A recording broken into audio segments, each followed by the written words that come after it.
Hello everyone, welcome to true IAS and PCS. तो दोस्तों continue करते हैं अपनी डिस्कशन को from PMF IAS general science की बुक, और ये हमारा दूसरा लेक्चर होने वाला है।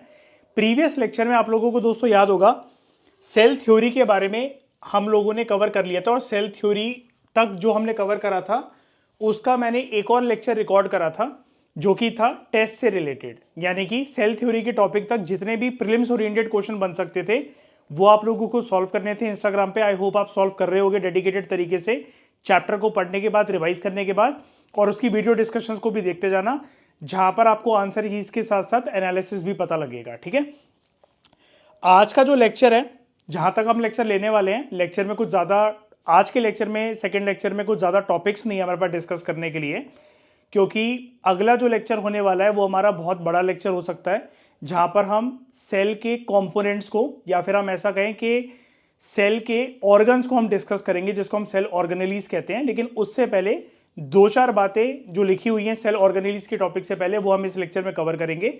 और इस लेक्चर के बेसिस पर जितने भी क्वेश्चंस बन सकते हैं आपके, उसका क्वेश्चन बैंक जो है वो आपको इंस्टाग्राम पे मिल जाएगा। वैसे मैंने टेलीग्राम पे पहले से ही पीडीएफ डाल दी थी, और ये मैं करने की कोशिश करूंगा कि जो भी हम लेक्चर लेने वाले हैं, या फिर जब आप लेक्चर को यूट्यूब पे देख रहे हो उससे पहले आपके पास टेलीग्राम पर पीडीएफ आ जाए। लेकिन इस पीडीएफ के क्वेश्चंस को पहले आप ना देखो तो ज़्यादा बेटर होगा। आप पहले इंस्टाग्राम पे टेस्ट को सॉल्व करो लेक्चर को देखने के बाद, उसके बाद क्वेश्चन करना ये वाले, तो वो ज़्यादा बेटर सेंस बनाएंगे आपके लिए। ठीक है, तो इस लेक्चर से जितने भी क्वेश्चंस बन सकते थे, क्वेश्चन नंबर 31 जो हमारा था वो फर्स्ट लेक्चर तक था, और इस लेक्चर से लेक्चर नंबर 2 से आपको जो देखने को मिलेगा that will be 32nd question. ठीक है, 32nd क्वेश्चन से आई थिंक 47 क्वेश्चन तक है यहाँ पर, हाँ 47 क्वेश्चन तक है। ठीक है, तो ये आपको पूरा का पूरा टेस्ट अटेम्प्ट करना है इस लेक्चर को देखने के बाद। पहले लेक्चर की इंपॉर्टेंट बातें हम डिस्कस कर लेते हैं कि आज के लेक्चर में हम क्या पढ़ने वाले हैं।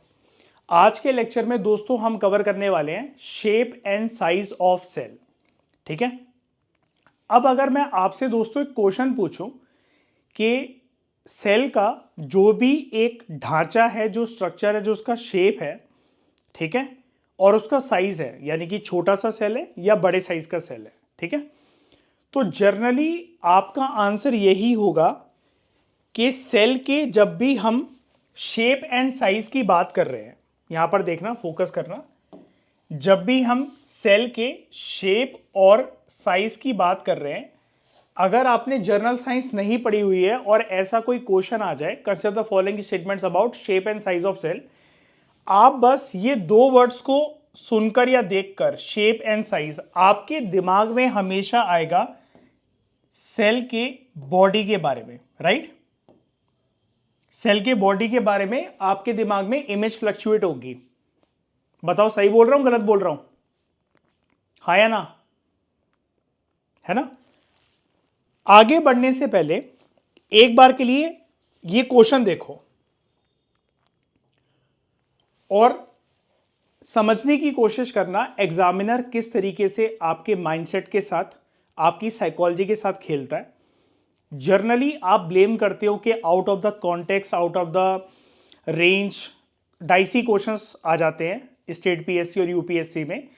एक्चुअली क्या होता है ना दोस्तों, क्रिस्टल क्लियर बात एक आपको बोलता हूं, मोस्ट ऑफ द टाइम हम एग्जामिनेशन हॉल में ब्लफ कर रहे होते हैं, और उसके पीछे रीजन होता है हमारा 365 दिन के अंदर जो दिनचर्या हमने बताई होती है।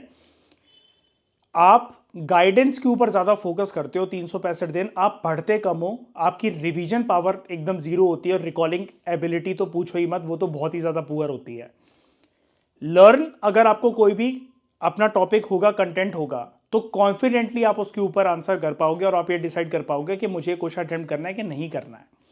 अब जहां पर मैं एक ट्रैप की बात कर रहा था, उस ट्रैप को समझते हैं। आप ये क्वेश्चन देखो इस लेक्चर का, जो कि सबसे पहला क्वेश्चन है, consider the following statements about cells, the shape and size of cells are related to their body size. ये हमारा टेस्ट का कोई डिस्कशन वाला लेक्चर नहीं है, लेक्चर तो हम प्रॉपर ही लेंगे, लेकिन मैं आपको बीच बीच में बता रहा हूं कि ट्रैप कहां बनते हैं। The shape and size of cells are related to their body size. अब आप ये सोचोगे एग्जामिनेशन हॉल के अंदर, जैसा कि मैंने आपको बताया था, कुछ क्वेश्चन जेन्युइनली यूपीएससी और स्टेट पीएससी इजी ही बनाता है, और आपको ऐसा लगता है कि यार ये इतना इजी कैसे हो सकता है, इसका आंसर कुछ और ही होगा। यूपीएससी का एग्जाम हम दे रहे हैं लबास ना जाने के लिए, आईएएस बनने के लिए, कलेक्टर बनने के लिए, एसपी बनने के लिए, तो इतना इजी तो नहीं हो सकता है क्वेश्चन। और जहां पर क्वेश्चन सच में डाइसी होता है तो आप बस स्टेटमेंट को सुनने के बाद या एक दो वर्ड देखने के बाद आप बड़े खुश हो जाते हैं, आहा मजा आ गया, इतना इजी स्टेटमेंट आई थी, ये तो कोई बच्चा भी कर लेता। अब जैसे पहली स्टेटमेंट इसकी देखो, the shape and size of cells are related to their body size. I can bet 99.99% जो कैंडिडेट्स होंगे वो इसको सही ही मार्क कर कर आएंगे। अगर उनके हिसाब से करेक्ट पूछा जाए ना तो उनके इस करेक्ट वाले आंसर के अंदर 1 तो पक्का ही होगा। ठीक है, अब दूसरा है, क्या शेप एंड साइज उसके स्पेसिफिक फंक्शन से रिलेटेड होते हैं? आपने जनरल साइंस बिल्कुल टच ही नहीं कर रखी है, बायो का कोई पोर्शन ही नहीं पढ़ रखा है, आप यहां पर सोचने लग जाओगे यार शेप एंड साइज यार फंक्शन से रिलेटेड कैसे हो सकता है, इसका आंसर तो 1 ओनली ही होना चाहिए, राइट। जर्नल कोई भी एक कैंडिडेट ये गलती करेगा, मैंने भी अगर जनरल साइंस नहीं पढ़ रखी है और ऐसा कोई क्वेश्चन आ जाए, मैं इस क्वेश्चन में घुसूंगा, यही वाली गलती करूंगा और फेल होकर आ जाऊंगा, और यही गलती आप भी कर सकते हो। ठीक है, तो इससे हमें सीख क्या मिलती है? हमें सबसे पहले नॉलेज को गैदर करना चाहिए, पता होना चाहिए कि ये चीज क्या है क्या नहीं है। ठीक है, समझो ध्यान से, आराम से लेकर चलते हैं जनरल साइंस के लेक्चर्स को, कोई रश में नहीं है हम लोग, कोई भागम भाग में नहीं है। सबसे पहले लाइन सुनो, शेप जो होती है किसी भी सेल की, किसी भी सेल का कोई ढांचा है हमारे अंदर ही, जैसे ह्यूमन बॉडी के अंदर बड़े सारे सेल्स होते हैं, उसकी कोई ना कोई शेप होगी, और सारे जो सेल्स हैं वो एक साइज के तो हो नहीं सकते किसी भी शरीर के अंदर, चाहे फिर वो पेड़ पौधों के शरीर की बात हो, जानवरों के शरीर की बात हो या मानव शरीर की बात हो, तो शेप भी अलग है और साइज भी अलग है। अब शेप एंड साइज जो होते हैं सेल के sorry, they are related to their specific function. यानी कि आप बायोलॉजी एज अ डोमेन के अंदर एक चीज ये रूल बना लो और इसको फैक्चुअल तरीके से अपने दिमाग में बिठा लो, जब भी हम बायोलॉजी के अंदर, बायो के अंदर बात करते हैं सेल के शेप की और उसके साइज की, it is not about body size. Body size के बारे में होता ही नहीं है शेप और साइज किसी सेल का। शेप और साइज जो होता है वो स्पेसिफिक फंक्शन से रिलेटेड माना जाता है। अब ऐसा क्यों? बिकॉज मैं आपको एक चीज दिखाता हूं।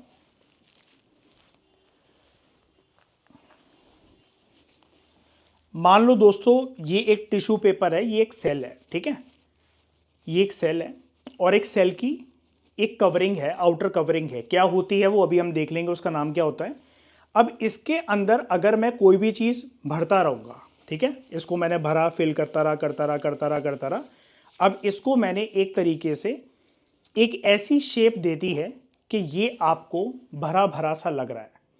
मैंने क्या करा, इसका जो शेप और साइज है वो चेंज कर दिया, ठीक है। अब ये जो चेंज हुआ है ना, this is not about the body size. ये हर एक सेल का जो शेप और साइज होता है वो उसके स्पेसिफिक फंक्शन से रिलेटेड होता है। और शेप एंड साइज होगा किस प्रकार से, वो तो चलो एक तरीके से अगर मैं आपको बताऊं वो कुदरत की देन है, लेकिन क्या वेरियस शेप्स भी हो सकते हैं सेल की? मतलब अगर कल को ये सेल जो है वो अगर एक ऐसे शेप का है तो कल को ये दूसरे किसी शेप में मोल्ड कर सकता है, या फिर बॉडी के अंदर और भी तरह के शेप्स हो सकते हैं क्या, उसको हम जानते हैं इस लेक्चर के अंदर। लेकिन उससे पहले दोस्तों एक बात याद रखना, शेप एंड साइज, फिर से रिपीट कर रहा हूं, 100 बार बोल रहा हूं, it is related to specific function, not the body size. याद रखना इसको, ठीक है। सबसे पहले बात कर लेते हैं शेप ऑफ सेल्स की, ठीक है। सेल्स के ना बहुत सारे शेप होते हैं। अच्छा मुझे एक बात बताओ गौरव, जो सेल्स हैं उनके जो शेप है, एक कैटेगरी होगी ना उनकी कि इतने ही शेप के सेल्स आज तक साइंटिस्टों ने डिस्कवर कर रखे हैं जितने हम जानते हैं। हर तरह की शेप तो नहीं हो सकती ना, दुनिया की जितनी शेप्स हैं क्या सारी शेप सेल की हो सकती हैं क्या? बताओ मयूर। साइंटिस्टों ने कुछ डिस्कवर कर रखा होगा, उसके बेसिस पर शेप्स को कैटेगराइज कर रखा होगा ना कि यही शेप मिल रखी है। मतलब मैं अनगिनत शेप को इंक्लूड कर लूं क्या उसके अंदर, जितनी भी दुनिया के अंदर शेप्स होती है, जितनी भी। जैसे इसके अंदर आप ये क्वेश्चन देखो,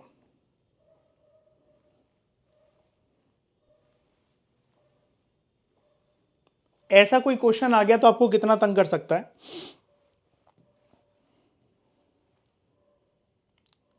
दो तीन क्वेश्चन दिखा रहा हूं, देखना, इससे एग्जामिनर के माइंडसेट को समझो, ट्रैप्स को समझो। Some cells have disc like shape, some cells have columnar shape, some cells have cuboidal shape, some cells have thread like shape. यहां तक अगर कोई बात आ रही है,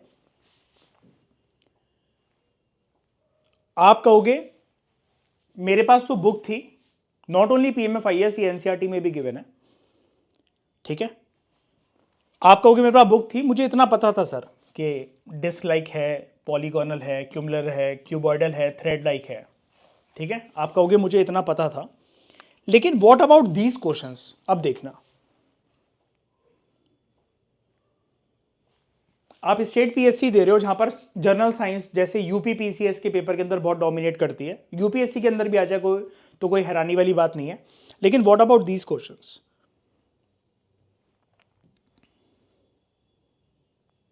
Scientists have discovered triangular shaped cells. Scientists have discovered quadrilateral shaped cells. Scientists have discovered pentagonal shaped cells. अब बहुत बार तो लोगों को इसकी अंग्रेजी भी समझ में नहीं आएगी, भाई ये पेंटागोनल कितनी साइड्स वाला वो होता है, शेप होता है। चलो थोड़ी बहुत मैथ्स आप में से अगर किसी को आती है तो आप कह दोगे 5 साइड जिस चीज की होती है उसको हम पेंटागोनल कहते हैं। क्वेश्चन को एक आसमान की ऊंचाइयों पर लेकर जाने वाला जो डिफिकल्टी लेवल है वो यहां पर भी बन सकता है। Scientists have discovered hexagonal shaped cells. Scientists have discovered heptagonal shaped cells. Scientists have discovered octagonal shaped cells. नोनागोनल और डेकागोनल भी हो सकता है। अब जैसे क्या होता है, पेंटागोनल आपका 5 होता है, 5 साइड्स, हेक्सागोनल 6 होता है, हेप्टागोनल 7 होता है, ऑक्टागोनल 8 होता है, नोनागोनल 9 होता है और डेकागोनल 10 होता है।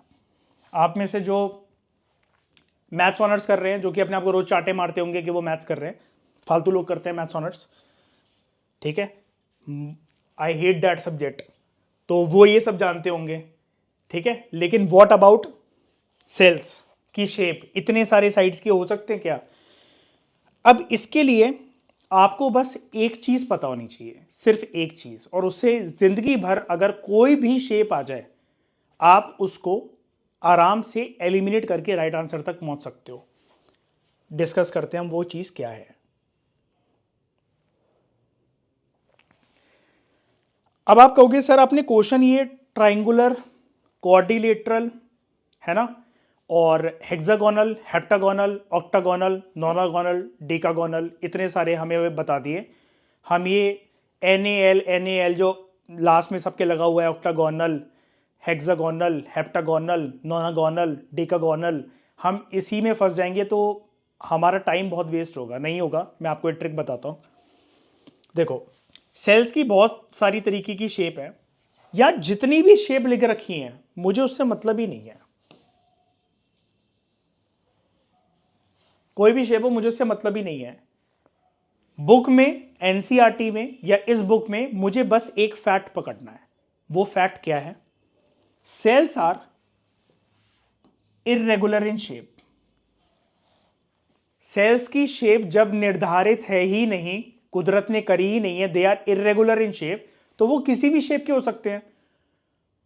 और सेल्स जो है करोड़ों, अरबों, मिलियंस, बिलियंस, ट्रिलियंस में डिस्कवर करे गए हैं। मानव शरीर के अंदर ही आप जानते हो ना कितने प्रकार के, अनगिनत प्रकार के सेल्स हैं, आज भी डिस्कवरीज होती रहती हैं। Human cells, plant cells, animal cells. लेकिन अगर मुझे एक फैक्ट पता लग गया कि cells are irregular in shape, की फर्क पैदा है कोई सी भी शेप आ जाए, बताओ। तो जो मैं क्वेश्चन दिखा रहा था, अगर कोई सी भी उसमें शेप आ जाए तो क्या आंसर होगा? सारे सही हैं।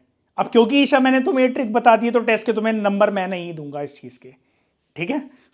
ये तीनों क्वेश्चंस के मैं आपकी नेगेटिव मार्किंग करूंगा इंस्टाग्राम पे, ओके। अब देखो एक चीज और बताता हूं जरा। देखो बुक्स में ना अंग्रेजी लिखी रही होती है, जैसे कोई भी इंग्लिश का वर्ड लिखा हुआ है, शर्माया मत करो उसको गूगल सर्च करने से, चाहे भली वो छोटा सा वर्ड मीनिंग क्यों ना हो। आपको अपनी बेसिकली सीट और अटेम्प्ट जो है वो बचाकर रखनी है, कोई शर्माने वाली बात नहीं है। आज तक मैं भी जब कंटेंट प्रिपेयर करता हूं, मैं इतना कॉन्फिडेंटली होकर आपसे अगर बोल पा रहा हूं कोई भी चीजें, आई प्रिपेयर, ठीक है, उसमें कोई शर्माने वाली बात नहीं। और मैं आपको एक चीज दिखाता हूं, मेरे को इतने साल हो गए यूपीएससी में, I have cracked state PSC. In spite of that जब भी मैं आपका लेक्चर लेने बैठता हूं ना, तो उससे पहले आई प्रिपेयर द कंटेंट, ठीक है।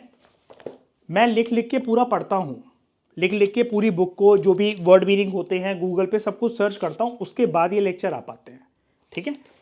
तो उससे क्या रहता है, उससे ये रहता है कि ना तो मैं आपको कुछ गलत बताऊंगा, ठीक है, और हर चीज़ को क्रॉस वेरीफाई करने के बाद ही, क्योंकि बुक्स में बहुत सारी चीज़ें जैसे गिवन नहीं होती। जैसे हम प्रीवियस लेक्चर में यीस्ट के बारे में कवर कर रहे थे, राइट, यीस्ट के बारे में या फिर डायमॉर्फिक फंगस जो है उसके बारे में कहीं पर भी गिवन नहीं है। वो एडिशनल सर्च से मैं इसलिए ला पाया because I prepared the content very comprehensively for you, और उसी के बेसिस पर मैं आपको ये जो शेप, अब इतनी सारी शेप के जो मैंने आपको क्वेश्चन देखा, यहाँ पर दिख रही है आपको इतनी सारी शेप नहीं दिख रही है, लेकिन वो राज यहाँ पर छुपा हुआ है।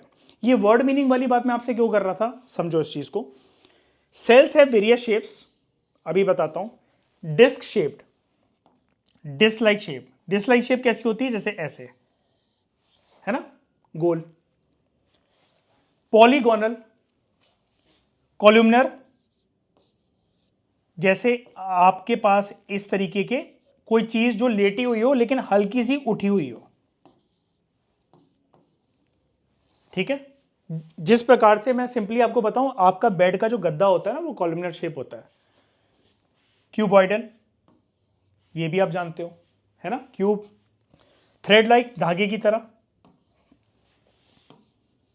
और इसने मेरा काम आसान कर दिया ये कहकर के cells are basically irregular in shape, अनगिनत शेप के सेल्स हो सकते हैं। अब आप कैजुअल रीडिंग जब करोगे तो आप शर्मा जाते हो कि भाई ये वर्ड आ गया मेरे सामने पॉलीगोनल, मैं इसको सर्च नहीं करूंगा। तो भाई अगर सर्च नहीं करोगे तो आपसे मैं अभी बैठ के पूछता हूं, फाउंडेशन कोर्स के स्टूडेंट्स मेरे सामने बैठे हुए हैं जो 2 साल से मेरे साथ पढ़ रहे हैं, अभी दिखाता हूं मैं कि सर्च ना करने के डीमेरिट्स क्या होते हैं। हाँ जी ईशा चंद्रवाल, मयूरपाल जी, बताइए पॉलीगोनल शेप कैसी होती है, बनाकर दिखाओ जरा मुझे कोई एक शेप। क्या होती है पॉलीगोनल, कौन सी शेप होती है?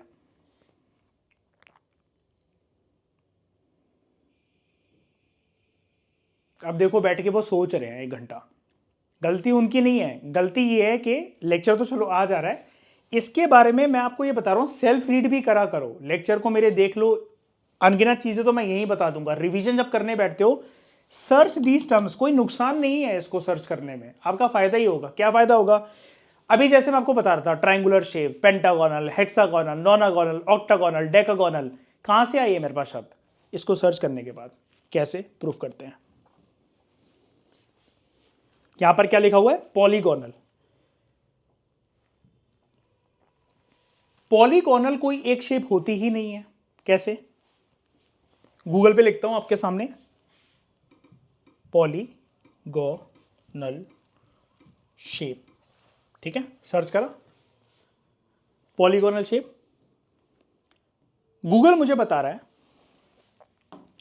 पॉलीगोनल शेप एक ऐसी 2 डायमेंशनल शेप होती है जहां पर आप वेरियस स्ट्रेट लाइंस को जब कनेक्ट कर देते हो और एक क्लोज चेन बना देते हो, वेरियस स्ट्रेट लाइन को कनेक्ट करके क्लोज चेन बनाते हो। तो जैसे कैसे? स्क्वायर मुझे बनाना है, एक पहली स्ट्रेट लाइन, दूसरी स्ट्रेट लाइन, तीसरी स्ट्रेट लाइन, चौथी स्ट्रेट लाइन, ये 2 डायमेंशनल फिगर है। This is a polygonal. Triangle बनाना है, एक सीधी लकीर, दूसरी सीधी लकीर, तीसरी सीधी लकीर, बन गया त्रिकोण, ट्रायंगल, ठीक है। क्वाड्रिलेटरल बनाना है, थोड़ा सा तिरछा जाएगा, ये थोड़ा सा तिरछा जाएगा लेकिन है सीधी लाइन, ये सीधी, क्वाड्रिलेटरल। रेक्टेंगल में भी ऐसा, ये बिल्कुल सीधी खड़ी हुई है, ये लंबा है, ये लंबा है, ये लंबा है, पैरेलल साइडेड इक्वल लेंथ की, पैरेलल साइडेड इक्वल लेंथ की, स्ट्रेट लाइन को जोड़ा है, 2 डायमेंशनल फिगर आ गई। This is polygonal shape. अब जो मैंने क्वेश्चन बनाया ट्रैप करने के लिए वो इसी अंग्रेजी से बनाया। कैसे, ये देखो, दिख रहा है? पॉलीगॉन बहुत सारे प्रकार के हो सकते हैं। 3 साइड वाला ट्राइंगल, 4 साइड वाला क्वाड्रिलेटरल, रेक्टेंगल भी हो सकता है, स्क्वायर भी हो सकता है, 5 साइड वाला पेंटागन, 6 साइड वाला हेक्सागन, 7 साइड वाला हेक्टागन, 8 साइड वाला ऑक्टागन, 9 साइड वाला नोनागन, 10 साइड वाला डेकागन।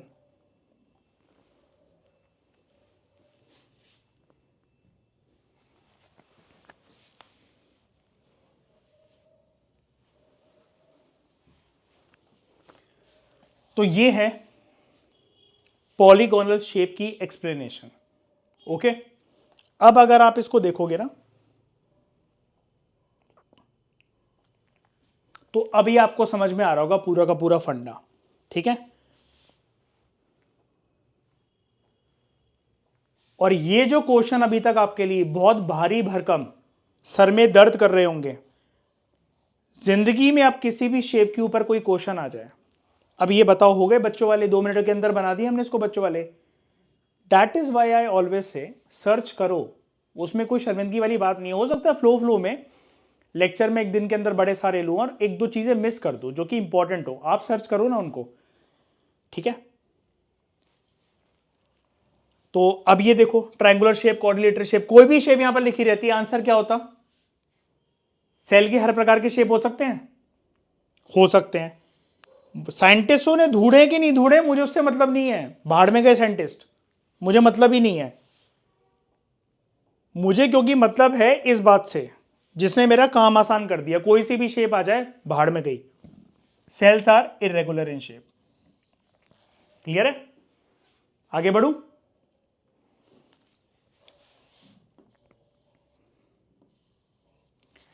अब वेरी इंपॉर्टेंट स्टफ, ध्यान से सुनना। मैं सबसे पहले आपको ना एक चीज दिखाता हूं, एक डायग्राम दिखाता हूं। सेल एंड इट्स ऑर्गेनेलीज, जैसे इंसानों के अंदर हम बोलते हैं ना, ये मेरा शरीर है, इसके अंदर जो है वो सारे ऑर्गन्स हैं मेरे एज वेल। तो हर एक सेल के अंदर भी उसके ऑर्गन्स होते हैं जिसको हम ऑर्गेनेलीज बोलते हैं। जानेंगे इसके बारे में अगले लेक्चर में, लेकिन उससे पहले एक चीज समझो।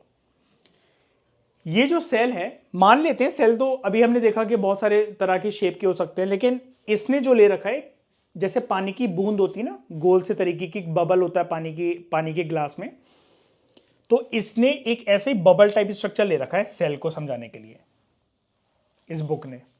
ठीक है, मान लेते हैं कि एक सेल है, फॉर एग्जांपल, वो ऐसे शेप का दिखता है, बबल जैसा। उसकी जो आउटर मोस्ट कवरिंग होती है, आउटर मोस्ट कवरिंग ये वाली, इसको हम कहते हैं सेल मेम्ब्रेन।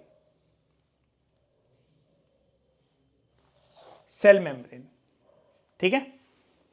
सेल मेम्ब्रेन, अगर मैं आपसे पूछूं क्या सेल मेम्ब्रेन के अंदर ये जितने भी आपको कंपोनेंट्स दिख रहे हैं, जो भी इसके नाम हो, मुझे अभी नामों से लेना देना नहीं है, अभी मैं इस अंग्रेजी के चक्कर में नहीं पढ़ूंगा, आराम आराम से चलते हैं बेबी स्टेप्स की तरह। मुझे कुछ नहीं पता, ये राइबोसोम्स, न्यूक्लियस, मुझे नहीं बोलना भी नहीं आता मुझे, ठीक है। मुझे सिर्फ इतना बताओ, अगर एक सेल अपने अंदर इन सारी चीजों को समाकर चल रहा है, तो क्या मैं ऐसा कह सकता हूं वो इन सबको प्रोटेक्ट कर रहा है? राइट, ठीक है। अब एक इंटरेस्टिंग बात बताता हूं, यहां तक बात आपको समझ में आ गई होगी।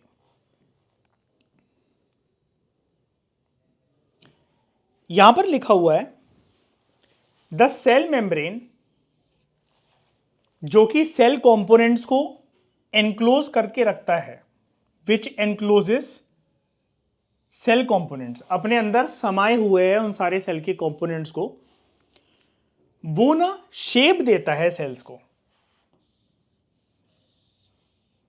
वो सेल्स को शेप देता है, ठीक है। अब यहां पर अभी देखो, आउटर मोस्ट कवरिंग यार मुझे ये बताई गई थी सेल मेम्ब्रेन है, सेल मेम्ब्रेन के ऊपर कोई आपको कवरिंग दिख रही है?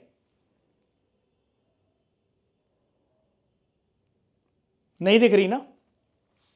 जैसे हमारी ये ह्यूमन बॉडी है, अंदर बड़े सारे इसके कंपोनेंट्स हैं जिसको हम ऑर्गन्स कहते हैं। सिमिलरली सेल्स के अंदर जो कंपोनेंट्स हैं वो ऑर्गेनेलीज हैं उसके, कोई भी हो, है ना। बॉडी के अंदर जो अंदर माल भरा हुआ है, सामान भरा हुआ है, ऑर्गन्स हैं, उनके अंदर सेल्स हैं। सेल के अंदर भी जो उसके ऑर्गन्स है वो ऑर्गेनेलीज हैं, राइट, जो कि हर एक स्पेसिफिक फंक्शन परफॉर्म कर रहे हैं और वेरियस तरह के शेप के हो सकते हैं। अब अगर मैं बात करूं इस शरीर के ऊपर जो ये एक प्रोटेक्टिव लेयर है जो कि अंदर के पूरे सामान को बचाकर रखी हुई, that is my skin, that is my skin. Similarly cell के आउटर कवरिंग पे जो उसकी स्किन की तरह वर्क कर रहा है, दैट इज सेल मेम्ब्रेन। हाँ या ना? इसके बियॉन्ड कुछ दिख रहा है आपको? इसके इस स्किन के ऊपर भी कुछ लेयर दिख रही है क्या आपको? नहीं होती है। सेल मेम्ब्रेन के ऊपर कोई लेयर दिख रही है आपको? सेल के अंदर मुझे अगर एंटर करना है तो सबसे पहले किससे होकर गुजरना पड़ेगा? सेल मेम्ब्रेन से, राइट? हाँ या ना? ठीक है। लेकिन यहां पर एक बात लिखी हुई है,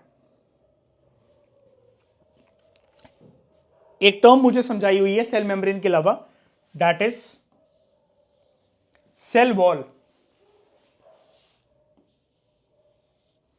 सेल वॉल एक एडिशनल कवरिंग होती है over the cell membrane, over the cell membrane. आधा अधूरा ज्ञान दोस्तों बहुत खतरनाक होता है, ठीक है। रश में इसलिए कभी भी जब आप पहली बार किसी चीज को लर्न कर रहे हो तो कभी भी जल्दबाजी ना करो। वो आधा अधूरा ज्ञान खतरनाक कैसे होता है? See this question,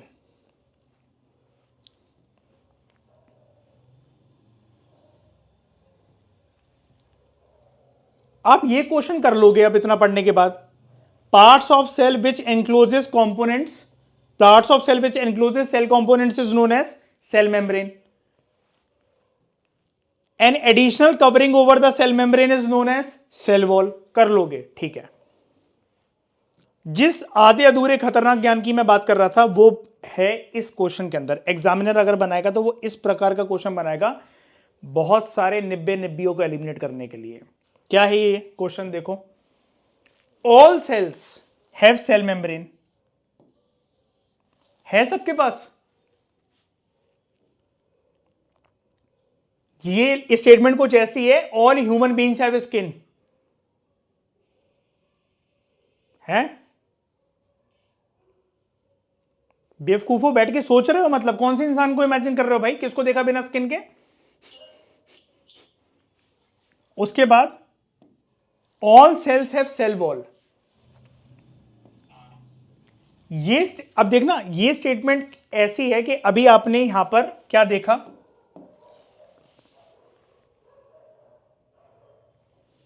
N additional covering over the cell membrane, है ना। अब आपके दिमाग में जब ये आया है कि all cells have cell membrane, ये ठीक है, ये स्टेटमेंट कुछ इसी प्रकार से कि हर एक इंसान के पास क्या स्किन है? जी हां है। अब आपने ज्ञान लिया सिर्फ इतना, ठीक है, an additional covering over the cell membrane. तो आपने ये सोचा कि जब हर सेल के पास सेल मेम्ब्रेन होती है तो ये सेल वॉल की डेफिनेशन मुझे बता रहा है an additional covering over the cell membrane, तो हर सेल मेम्ब्रेन के ऊपर भी सेल वॉल होती होगी, एक पतली सी लेयर होती होगी।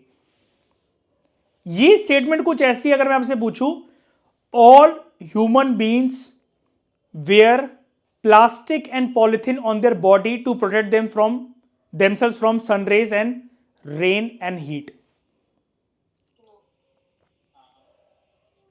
पन्नी पहन के घूमते हैं इंसान? नहीं ना। कुछ जोकर घूम सकते हैं, सारे तो नहीं घूमेंगे पृथ्वी पे, है ना। और इस क्वेश्चन को टफ बनाने के लिए क्या करा गया है? Which among the following statements are incorrect. ठीक है, अगर आप आधा अधूरा ज्ञान लेकर जाओगे आप कहोगे दोनों सही हैं, नीदर वन नाइदर टू। लेकिन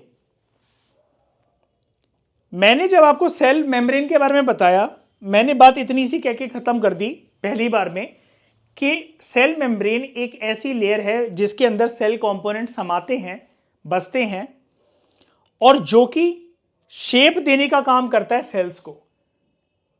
जो बात मैंने आपको नहीं बताई और जो आपके लिए जानना जरूरी है वो सुन लो अब ध्यान से।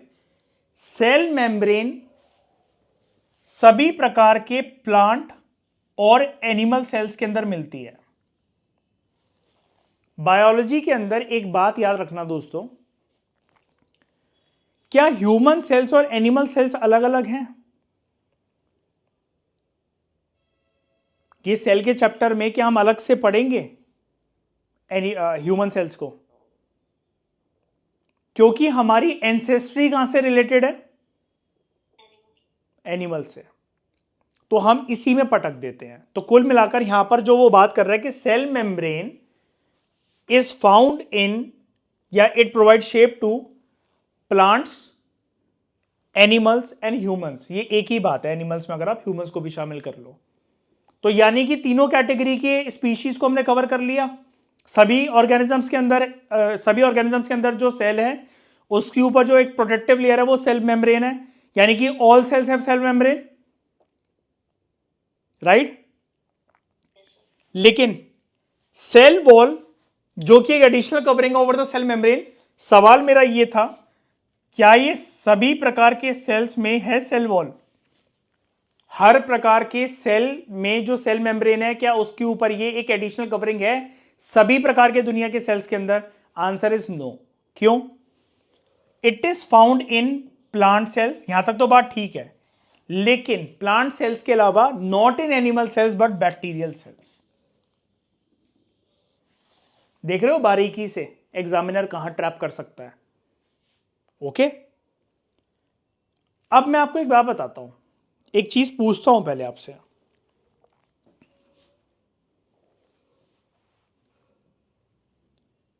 ये सेल मेम्ब्रेन जो है, outer covering of the cell which is providing shape to the cell, और अंदर के सारे सामान को संभाल कर रखा हुआ है, तो सेल मेम्ब्रेन एक तरीके से सेल को शेप तो दे ही रहा है, आउटर कवरिंग है तो, राइट। जैसी हमारी जो स्किन होती है, ह्यूमन स्किन, वो हमारे फेस को, हमारी बॉडी को शेप देती है ना। जब तक टाइट है, ग्लोइंग है, फेस अच्छा लगता है। बुढ़ापे में झुर्रियां आके जब लटक जाएगा तो सेम शरीर है, सेम वो इंसान है, लेकिन फेस का ढांचा बिगड़ गया पूरा का पूरा। ऐसे ही होता है। तो शेप देने का काम तो करता है। और अभी हमने देखा यहां पर कि सेल वॉल भी शेप देने का काम करता है। Cell wall which is an additional covering in the cell membrane in plant and bacterial cells also give these cells shape। ठीक है, मेरा क्वेश्चन आपसे ये है, ये जो सेल मेम्ब्रेन है ये टाइट है या फिर लूज है?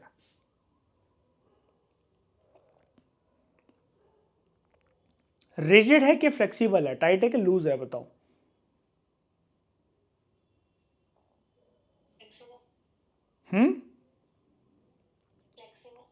फ्लेक्सिबल। तो अंदर का कंटेंट फिर खराब नहीं हो जाएगा? फ्लेक्सिबल का मतलब ये तो है, इसका मतलब तो आप ये कह रहे हो ना कि कोई भी चीज सेल के अंदर जा सकती है और कोई भी चीज निकल सकती है, ऐसा? सेमी परमिएबल मेम्ब्रेन तो है, ठीक है।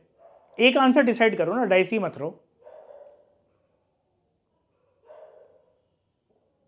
रिजिड है कि फ्लेक्सिबल है? फ्लेक्सिबल है बेटा। अगर रिजिड होगा, ये सब ऑर्गेनिज भी वेस्ट मटेरियल पैदा करते हैं, कचरा पैदा करेंगे, तो वो निकलेगा कैसे? और आप जो ईशा मोमोज खाते हो, मोमोज की चटनी डिप कर करके खाते हो, है ना, पिज्जा खा रहे हो, तो वो जो उसका हेल्दी न्यूट्रिशन है मोमोज का, वो बॉडी में लगेगा कैसे, राइट? वो सेल के अंदर घुसेगा कैसे? हम जो जूस पीते हैं दोस्तों, उसकी एनर्जी, जो आप कहते हो कि जूस पी के एनर्जी आती है, चुकंदर खा के स्किन ग्लो करती है, खून की मात्रा बढ़ जाती है अनार का जूस पी के, ये सब कुछ होगा कैसे जब तक वो न्यूट्रिशन सेल के तक पहुंचेगा ही नहीं। उसके लिए इस लेयर को फ्लेक्सिबल होना पड़ेगा, नॉट रिजिड। अब यहीं से हमारा एक क्वेश्चन बन जाता है, देखना ध्यान से।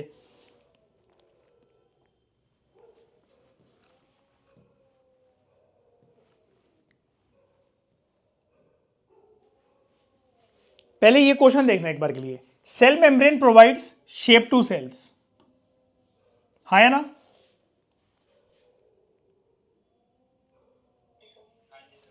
Cell wall provide shape to cells, ठीक है। लेकिन अब इसी को थोड़ा सा फ्लिप कर देते हैं, ये देखो, cell membrane provides rigidity to sales,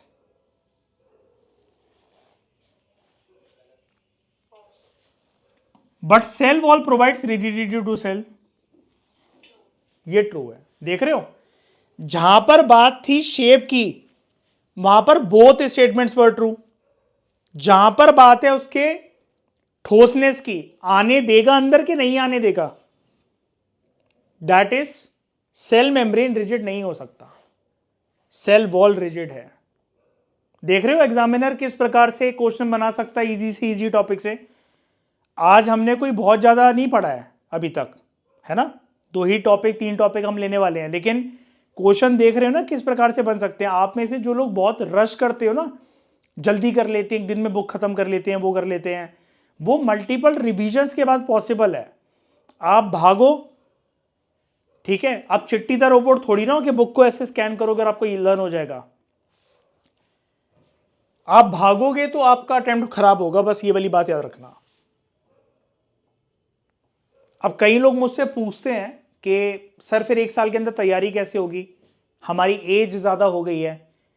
एक बात बताऊं, बुरी जरूर लगेगी आपको सुन के, लेट तैयारी अगर तुमने स्टार्ट करी है ना तो गलती तुम्हारी ही है, ठीक है।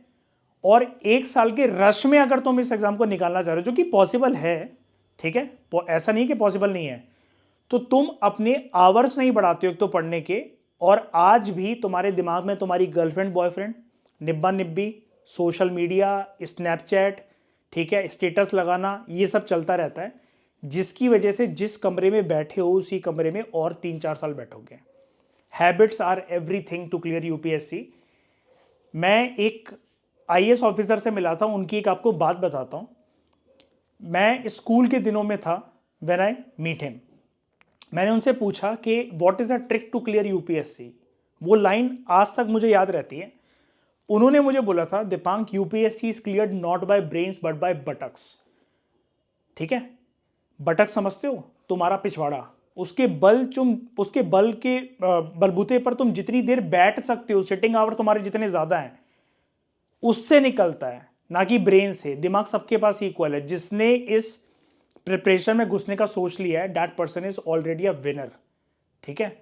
वो लूजर मेंटालिटी का नहीं है, उसका क्लियर हो चाहे ना हो, लेकिन वो लाइफ में कुछ ना कुछ बढ़िया जरूर करेगा। आप भी बढ़िया करोगे, लेकिन just to qualify it, not only UPSC but UPSC की तैयारी करते हो कहीं ना कहीं तो फिट हो जाए बंदा, स्टेट पीएससी तो निकले, एसएससी तो निकले, कुछ तो निकले। उसके लिए आपको इतना ज्यादा जो मटेरियल कंसोलिडेट करना है, आपके पास किसी और पर्सन के लिए टाइम ही नहीं होना चाहिए, not even a single second. कोई बुरा मान रहा है, मरने दो उसको, ठीक है। तो सेल्स है वेरियस शेप्स, ये हमने डिस्कस करा। दूसरा हमने डिस्कस करा सेल मेम्ब्रेन के बारे में, सेल वॉल के बारे में। ये भी सेल को, it also gives, cell wall की बात कर रहा हूं मैं, it also gives cell shape, but जो सेल मेम्ब्रेन नहीं करता वो वाला काम ये करता है, दैट इज प्रोवाइडिंग रिजिडिटी।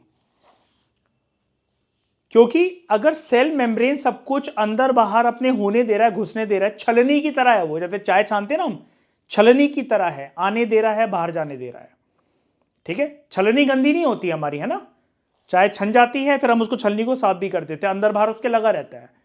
तो वो सेमी परमीबल मेम्ब्रेन है, जैसा कि अभी हमें अंजलि ने बोला था प्रीवियस लेक्चर के अंदर, मैंने भी बताया था आपको। लेकिन सेल वॉल जो है वो रिजिडिटी देने का काम इसलिए करता है बिकॉज फिर ऐसा भी नहीं होना चाहिए ना कि जो सेल है वो एकदम से फट गया, इधर उधर चला गया, एक जगह उसने अपनी जहां पर वो रोटेट कर रहा है वो खो दी, है ना, बॉडी के बाहर ही निकला चला आया वो सेल। आप रात को सो रहे हो, सेल निकल रहे हैं बाहर, ऐसा भी नहीं होना चाहिए। ओके, इतनी बात समझ में आई, ठीक है। तो हमारा टॉपिक था shape and size of cell. Shape की बात हमने कॉम्प्रिहेंसिव तरीके से कर ली। अब बात करते हैं साइज की। 3 फैक्ट्स हैं इसके अंदर बहुत important with respect to size of the cells. तो दूसरा है हमारा साइज ऑफ सेल्स।